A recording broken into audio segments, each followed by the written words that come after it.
खट्टा खाने वाली चुड़ैल। रात को अचानक राधिका मौसी को किचन से कुछ गिरने की आवाज आई। उन्होंने बाहर निकल के देखा तो किचन में उन्हें कोई सफेद साड़ी में दिखा। वो चीख पड़ी, हे भगवान, आलतू जलाल तू आई भला को टाल तू, आलतू जलाल तू आई भला को टाल तू। राधिका मौसी को चीखते सुनकर श्रवण बाहर आता है भागते हुए। अरे माँ, क्या हुआ? क्या देख लिया? दादी माँ आ गई क्या सपने में? अरे बेटा, रसोड़े में देख तो कौन है? श्रवण रसोड़े में झांक कर देखता है और उसे कोई नहीं दिखता अंदर। अब रसोड़े में तो कोई नहीं है माँ। कोई सफेद साड़ी में नहीं है क्या? नहीं माँ, कोई भी नहीं है। चिल्लम चिल्ली की आवाज सुनकर काजल भी वहां आ जाती है। अब क्या हो गया माँ जी? अरे बेटा, रसोड़े में एक चुड़ैल थी सफेद साड़ी में। अरे क्या कर रही थी वो अंदर? अरे बताया नहीं, कल आएगी ना तो पूछ लूंगी। चुड़ैल जी, आपका क्या प्लान है? माँ जी, रात बहुत हो गई है, आपने कोई बुरा सपना देखा होगा, चलिए सो जाइए।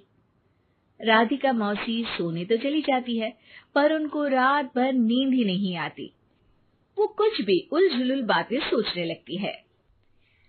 कहीं चुड़ैल की वजह से तो घर में टेंशन नहीं हो रहा, कहीं उसी की वजह से तो वो दादी नहीं बन पा रही।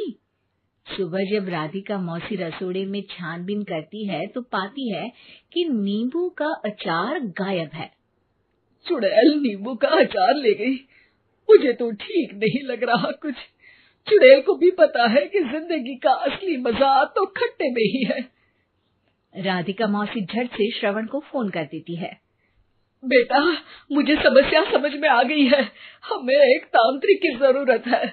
अरे क्या बोल रही हो माँ, तांत्रिक की क्या जरूरत है? आप पूजा पाठ तो कर ही रही हो ना। आलतू जलालतू मंत्र सारे फालतू जैसे कुछ मंत्र पढ़ो, चली जाएगी अपने आप चुड़ैल। अरे नहीं बेटा, कभी चुड़ैल को कम नहीं समझते। अरे तुझे पता भी नहीं चलेगा कि कभी वो छल करके काजल की जगह घर की बहू खुद बन जाएगी। क्या माँ, कुछ भी बोल रही हो? कहाँ काजल और कहाँ चुड़ैल? वैसे एक बात बताओ, काजल को अगर गाने के लिए बोल देना तो चुड़ैल काजल की आवाज सुनकर घर तो क्या, धरती लोग छोड़कर चली जाएगी। तुम ना पढ़े लिखे बच्चे हर चीज को मजाक समझते हो।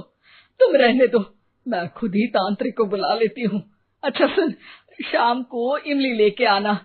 क्या है कि चटनी खाए बहुत दिन हो गए है ना?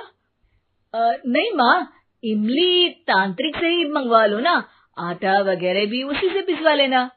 देखो मुझे काम करना है।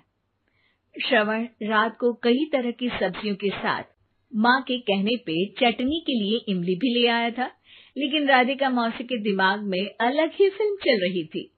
उन्हें अब सिर्फ शक ही नहीं यकीन होने लगा था कि शायद चुड़ैल ने श्रवण पर अपना जाल बिछा दिया था, जिस वजह से श्रवण उनकी बात ही नहीं मान रहा था। पर कोई नहीं, आने वाली रात में राधिका मौसी खुद तैयार हो गई चुड़ैल को पकड़ने के लिए।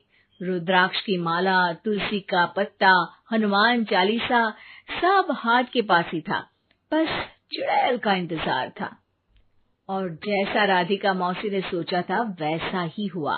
वो चुड़ैल उस रात भी आई, पर वो राधिका मौसी से तेज निकली और राधिका मौसी के उससे पकड़ने के पहले ही वो भाग खड़ी हुई। जरूर बहू पे साया है उस चुड़ैल का, तभी तो श्रवण के कमरे में गई है। और अगली सुबह राधिका मौसी पिछली रात हुए हमले में किन चीजों का नुकसान हुआ उसका हिसाब लगा रही थी। उनके खेमे से एक आम के अचार की शीशी भी गायब हो चुकी थी और वो इमली भी जो कल श्रवण लेकर आया था। राधिका मौसी इस बारे में सोच ही रही थी कि श्रवण जल्दी से रसोड़े में आकर दवाइयों की पोटली ढूंढने लगता है। अरे बेटा, क्या हो गया? अब माँ, वो काजल की तबीयत खराब है, बहुत घबराहट हो रही है उसे। हे भगवान, मैंने पहले ही कहा था कि तांत्रिक को बुला लेते हैं, पर नहीं, अब देखो उस चुड़ैल ने काजल को अपने वश में करना शुरू भी कर दिया है।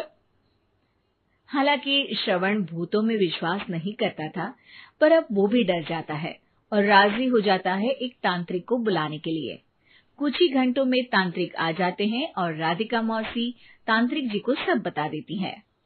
घोर संकट, घनघोर संकट, चुड़ैल को मारू जोर चाकट, ओम भट स्वाहा खटखा के आहा। अरे ये क्या मंत्र है? मेरे खुद के ओरिजिनल मंत्र है, कल रात को ही लिखे हैं, अच्छे लगे तो दाद चाहूंगा। एक और मंत्र सुनो। अर्ज किया है आब्राकडाब्रा, दिल्ली बम्बई आगरा, चंदा मामा सोवरले सुरन मामू जारा। ये मंत्र है? अरे कोई 40 वालीसा पढ़ो ना। वक्त कम है, 40 नहीं पड़ेंगे, 20-25 में काम चलाना पड़ेगा। अलग निरंजन जाके लंदन, मुफ्त का मंजान घिस मेरे नंदन। अरे जल्दी करो तांत्रिक जी, जल्दी करो। तांत्रिक अपने उल झलूल मंत्र पढ़ने लगता है। श्रवण को तांत्रिक पे शक होता है। वो अपने एक डॉक्टर दोस्त को कॉल कर देता है ताकि कोई अनहोनी हो तो इमरजेंसी में चीजें मैनेज हो जाए।